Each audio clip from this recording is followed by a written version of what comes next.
ஆன்லைனில் சம்பாதிக்க முடியுமா? தமிழ்நாட்டோட வந்து அதிகமாக சம்பாதிக்கக்கூடிய சேனல் வந்து அந்த டைமில் எவன் முன்னாடி வந்தானோ அவன் இப்போ நிறைய எஸ்இஓ பண்ணி கொடுத்து சம்பாதிச்சவங்க நிறைய பேர் இருக்காங்க. நான் இப்போ ஒரு கம்பெனியாகவே மாற்றி ஓட்டிட்டேன். ஒர்க்கு மட்டும்தான், லைஃபே கிடையாது எனக்கு. ரிலேஷன்ஷிப்லாம் எப்படி போயிட்டு இருக்கு? அப்படி ஒன்று இருந்தால் தானே ஒரு பாய்ஸ் ஸ்கூலுங்க. என்ன பேச போகிறோன்னா, இன்டர்நெட் எக்கானமி. ஆன்லைனில் சம்பாதிக்க முடியுமா? ஆன்லைனில் இன்றைக்கி யாராவது உள்ளுக்குள்ளே வந்தாங்கன்னா சம்பாதிக்க முடியுமா? அண்ட் சம்பாதிச்சா எவ்வளோ சம்பாதிக்க முடியும்? ஏன்னா in terms of tech I think தமிழ்நாட்டோட வந்து அதிகமாக சம்பாதிக்கக்கூடிய சேனல் வந்து ஏ2டி தான். பட் ஒரு இன்ட்ரெஸ்டிங்கான விஷயம் ஆக்சுவலாக. அண்ட் அதே மாதிரி தருண் வந்து in terms of fitness he is the highest earning. So அதனால நான் என்ன யோசிச்சேன்னா, அவங்க 2 பேரை உட்கார வச்சு நம்ம லேர்ன் பண்ணிப்போம் எப்படி வந்து மணி மேக் பண்ணுறது அப்படிங்கிற ஒரு பாயிண்ட்டும். அதே நேரத்தில் இன்னொரு விஷயம் என்னென்னு பார்த்தீங்கன்னா, 3 பேருக்கு காமனாக ஒரு விஷயம் இருக்குது. All 3 of us actually run a business apart from YouTube. அது வந்து இப்போ பேசிகிட்டு இருக்க போது எனக்கு ரியலைஸ் ஆச்சு, 3 பேருமே வந்து இதை தாண்டி ஒரு பிஸ்னஸ் வேறு பண்ணிருக்கோம். So I thought it will be a good discussion. நீங்கள் வந்து இன்டர்நெட்டில் சம்பாதிக்கிறத பற்றி என்ன நினைக்கிறீங்க? What you think of this internet economy? ஆக்சுவலாக என்ன வந்து அந்த இன்டர்நெட் ஃபஸ்ட்டு வரும்போது பீப்புள் ஆர் லைக் அது வந்து புதுசாக வருது, இந்த யாருக்கும் ஒன்றும் தெரியாது. ஓகேங்களா? அந்த டைமில் எவன் முன்னாடி வந்தானோ அவன் இப்போ நிறைய நானுமே அது ஸோ அந்த டைமில் யார் வந்தாங்களோ அவங்க வந்து அதை யூஸ் பண்ணி இப்போ அதில் பொட்டன்ஷியல் யூஸ் பண்ணிகிட்டு இருக்காங்க. ஓகேங்களா? கருப்பு சட்டை போட்டு கூட மஞ்சள் சட்டை போட்டாலும் சரி, இல்லை சிவப்பு சட்டை போட்டாலும் சரி.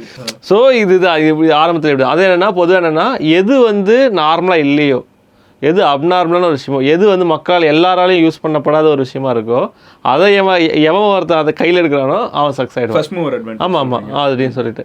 ஸோ அந்த மாதிரி தான். ஸோ அப்போ நம்ம எடுக்கும்போது அதில் இது இப்போ இருக்கிறத விட முன்னே இன்னும் கொஞ்சம் இன்டர்நெட் வரும்போது இன்னும் கொஞ்சம் அட்வான்டேஜஸ்லாம் இருக்குது. பிளாக்ஸ்னு ஒரு மேட்ரு இருக்கும், எக்கச்சக்கமாக சம்பாதிச்சிருக்காங்க. இப்போவும் அப்படி சம்பாதிக்கிறாங்க இருக்குது. ஆனால் பட் என்ன இருக்கு நான் அது பண்ணலான்ட்டு இருந்தேன் ஆக்சுவலாக. நானும் கண்டென்ட்ல ஆமாங்க. ஆமாம் இல்லை, நான் ஆக்சுவலாக வந்து ஒரு கம்பெனி மாதிரி ஸ்டார்ட் பண்ணுவோம், ஒரு கண்டென்ட் ரைட்டிங் அந்த மாதிரி. இதெல்லாம் ஒரு கொஞ்சம் வருஷத்துக்கு முன்னாடி. அப்புறம் ஆச்சு வீடியோ போடுறதுக்கு டைம் இல்லை, நம்ம இதுக்கு லைக் இந்த டெவலப்மெண்ட் ஒர்க் அதை பண்ணுறதுக்கு டைம் இல்லை, இதுக்கும் டைம் இல்லை, அதை எழுத முடியாது சொல்லிட்டு விட்டேன். ஓகேங்களா? பட் அது ஒரு இது எஸ்இஓ பண்ணி கொடுத்து சம்பாதிச்சவங்க நிறைய பேர் இருக்காங்க. நான் இப்போ ஒரு கம்பெனியாகவே மாற்றி ஓட்டிட்டேன். அப்படியா? ஓகே, நம்ம கம்பெனிஸ்க்கு வருவோம். இல்லை, ஃபர்ஸ்ட் வந்து யூ டெல் மீ அதே சேம் ஐடியா. இன்டர்நெட்டில் மணி மேக்கிங்னா what is coming to your mind? நீங்கள் சொல்லுங்கள். நீங்கள் ஏன் சொல்லாம இருக்கீங்க? நாங்கள் 2 பேரும் சொல்லலாம். நீங்கள் அதான் நான் வந்து பாசிபிள் தான் நினைக்கிறேன். இன்னைக்கு ஒருத்தங்க ஆரம்பிச்சாங்கன்னா கண்டிப்பாக வந்து யூடியூப் மட்டும் இல்லை, கிரியேட்டராக ஒருத்தங்க earn பண்ண முடியுமான்னு கேட்டால் நான் பாசிபிள்னு நினைக்கிறேன். பட் அது ஈஸியான்னு கேட்டால் அது வந்து நான் கம்ப்ளீட்டாக அது எனக்கு தெரியல. ஆக்சுவலாக எனக்கு லக்குன்னு கூட நான் சொல்லுவேன். அது ஈஸி வேறு, சிம்பிள் வேறு. சிம்பிள் தான், பட் ஈஸி கிடையாது. ஆமாம், ப்ராசஸ் அதே தான். அது எது ஆனால் கிளிக் ஆகும் நம்ம சொல்ல முடியாது. அதுதான். ஸோ அப்படின்னும் போது ஹார்ட் ஒர்க் கண்டிப்பாக தேவை. ஓகேங்களா? ஸ்டில் நான் ஆஃபீஸில் தான் தூங்கிட்டு இருக்கேன். ஓகேங்களா? ஆஃபீஸில் தான் தூங்கிட்டு. ஆக்சுவலாக இந்த வீடியோ எடுத்துட்டு இருக்கப்போ மணி வந்து அதாங்க எல்லா கிரியேட்டர்ஸுக்கும் நைட்டு 1 மணிக்கு மேலே கூப்பிட்றதே பழக்கமாக போச்சு. அவரும் அப்படிதான். இல்லை, ஆக்சுவலாக வந்து இவங்க தான் லேட்டாக வந்தாங்க. என்கிட்ட 6 மணி சொன்னீங்களா? 6 மணிக்கு அப்புறம் நாங்கள் ஊருக்கு அதையெல்லாம் பேசிகிட்டு இருந்தோம். ஸோ இப்போ 1 மணிக்கு எடுக்கிறோம். ஸோ ஆஃபீஸ்லேயே தூங்குறது நான். ஓகேங்களா? ஒர்க் லைஃப் மேனேஜ்மெண்ட் அப்படின்வாங்க, பேலன்ஸ் மெயின்டைன் பண்ணணுன்னு. ஒர்க்கு மட்டும் தான், லைஃபே கிடையாது எனக்கு. அப்படி போயிட்டு இருக்கு. ரிலேஷன்ஷிப்லாம் எப்படி போயிட்டு இருக்கு? அப்படி ஒன்று இருந்தால் தானே ஒரு பாய்ஸ் ஸ்கூலுங்க. பாய்ஸ் ஸ்கூல் நானே.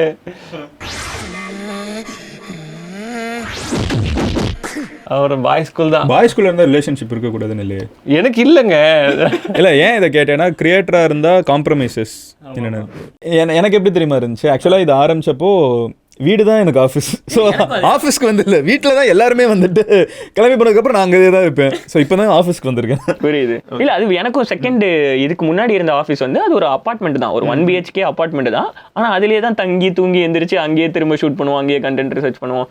பட் எவ்ரிதிங் ஒரு ரூம்லேருந்து தான். கூகுளே ஒரு ரூம்லேருந்து தான் ஆரம்பித்தாங்க. ஸோ இங்கே எல்லாருக்கும் ஒரு ரூம் இருந்ததுன்னா, ஸோ அமேசான் கூகுள் மாதிரி ஆன்லைனில் ஏர்ன் பண்ணுறதுல பல ஆஸ்பெக்ட்ஸ் இருக்குது. ஃபஸ்ட்டு வந்து இன்ஸ்டாகிராம் வந்து ஒன்று இருக்குது, ட்விட்டர், லிங்க்டின்லாம் underrated places where you can make so much money, 10x. அப்படியா? அப்படியா? சொல்லுங்க, பேசுவோம். ஸோ ஃபஸ்ட்டு வந்து let start with this one, யூடியூப்பில் இன்றைக்கி ஒருத்தவங்க வந்தாங்கன்னா நான் சொல்கிறேன், ஸ்டார்டிங் ஐடியாவாக கொடுக்கணுன்னா நான் வந்து சில இடங்கள்லாம் காலியாக இருக்குன்னு நினைக்கிறேன். இன்னும் வந்து ஃபுல் பொட்டென்ஷியலுக்கு போகாத சில ஜானர்ஸே இருக்குன்னு நினைக்கிறேன். காமெடி ஆக்சுவலாக காமெடின்னு நீங்கள் யோசிச்சிங்கன்னா நம்ம ஊரில் என்ன பரிதாபங்கள் சொல்லலாம். அதை தாண்டி விஜய் சித்து கூட வந்து ஒரு லைஃப் ஸ்டைலுக்குள்ளே நான் கொண்டு போயிடுவேன். அவங்க வந்து ஃபுல் அவுட் அண்ட் அவுட் காமெடின்னு நான் சொல்ல மாட்டேன், அது ஒரு லைஃப் ஸ்டைல். முன்னாடி இருந்தாங்க மைக் செட்டு, எருமசாணி, ஜம் கட்ஸ்லாம் இருந்தாங்க. இப்போலாம் எங்கே போனாங்கன்னு பண்ணாங்க. காமெடி மட்டும் பண்ண மாட்டாங்க, அவங்க ஸ்கெட்டு மாதிரி தானே. எனக்கு எல்லாரையும் தெரியும். இல்லை இப்போ பண்ணுறாங்களான்னு தெரியல, அதனால அதுதான் அவங்க காமெடி மட்டும் பண்ண மாட்டாங்க. மற்றவங்கள பற்றி இல்லை அப்படி இல்லைங்க, அப்படி சொல்லுங்க. அவங்க எக்ஸ்ட்ரா வந்து இந்த ஹீரோயிசம்லாம் கூட பண்ணுவாங்க. Okay, heroism like scripted content, scripted like beyond YouTube so அந்த மாதிரி வந்து சிலது இருக்கும். ஸோ அது வேற ஸ்பேஸ், அது ஸ்கிரிப்ட் ஓகேங்களா. ஒரு ஸ்கிரிப்ட் எழுதி பண்ணுறது வேற, காமெடி வேற.